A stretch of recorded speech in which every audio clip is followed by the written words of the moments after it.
మన కర్నూలు జిల్లా కోడుమూరు మండలానికి వచ్చినటువంటి డాక్టర్ వైఎస్ఆర్ రాజశేఖర రెడ్డి బిడ్డగా అక్క వైఎస్ సరళ గారు ఈరోజు మన కోడుమూరుకి వచ్చేశారు.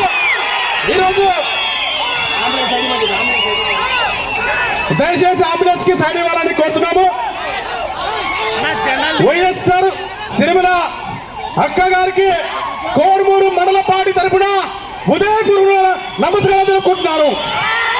సోదరులారా, ఈరోజు మన రాజన్న బిడ్డలు వచ్చింది. మన కోడుమూరు ప్రజలందరూ సుస్వాగతం పలికి ఆమెకి కోడుమూరు అంటూ ఒక చరిత్రగా నిజమేదట ఈరోజు కనపడారు ప్రజలందరూ కూడా. మనం ఈరోజు రాజన రావాలంటే, మనకి ప్రత్యేక హోదా రావాలంటే, మన రాజ్యం రావాల్సిందే, మన ఇందిరమ్మ రాజ్యం రావాల్సిందే.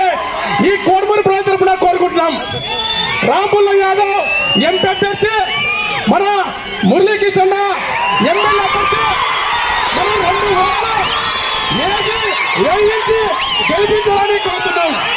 సోదరులారా, ఆ రోజు రాజశేఖర రెడ్డి గారు రైతు మాఫీ రుణాలు అడితేమి, ఆ రోజు రైతులకు గిట్టుబాటు అయితేమి, ఈ కర్నూలు జిల్లాలో ఉల్లి పంట వ్యతిరేకంగా పండిస్తారు.